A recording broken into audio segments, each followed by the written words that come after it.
Yeah, I think that the truth comes down to the fact that technology has a range of uses, and we often use what we call the SAMR model, which is SAMR, substitution, augmentation, modification, redefinition. And we know that when text used purely to substitute pen and paper, it doesn't actually add much value. And then that's, we do that because tech's fun and it's engaging and it builds focus for both students and teachers.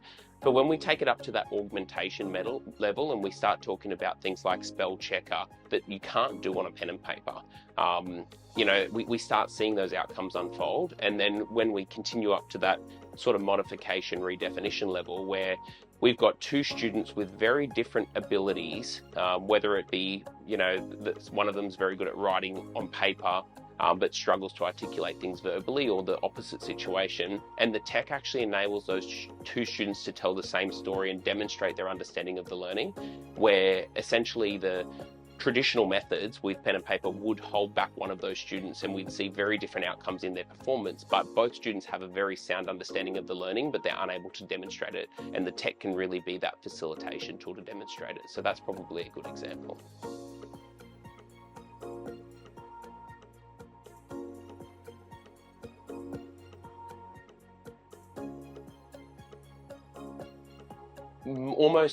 Almost exclusively, I can see outcomes in schools based on the humans who are in those environments, which is ironic again for a tech company, given that we're selling devices and technology outcomes.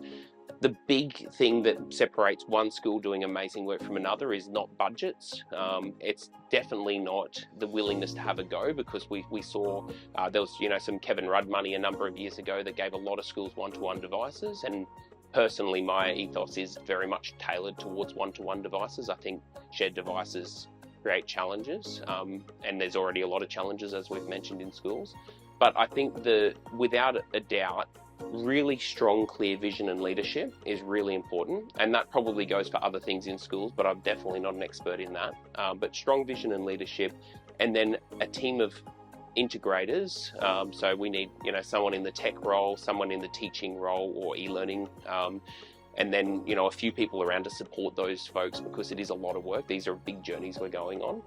But having the right people in the school is what we see the outcomes. So much so that sometimes we see individuals change schools and we watch the success follow them to that next school. And unfortunately, we've also seen individuals change schools and watch those programs really struggle because they've lost those key people.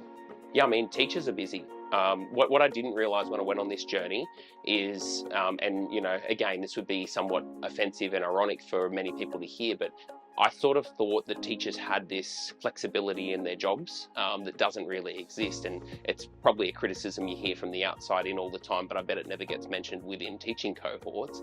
Teachers are super busy. They have students in front of them almost all of the day.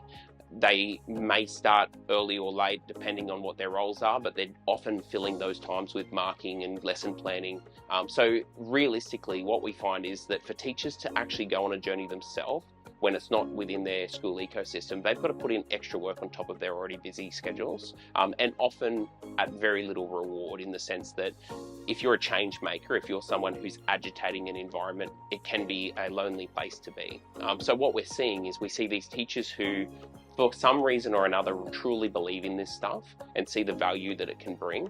And they've got a very, very lonely elevator up to the top to get that to somewhere where they can execute. So realistically, I think if we support those teachers with really smart people, and I'm not referring to myself, there's a lot of people who want to help in these ecosystems. If we find those right teachers and they're empowered with the right leadership, we tend to get very, very good outcomes.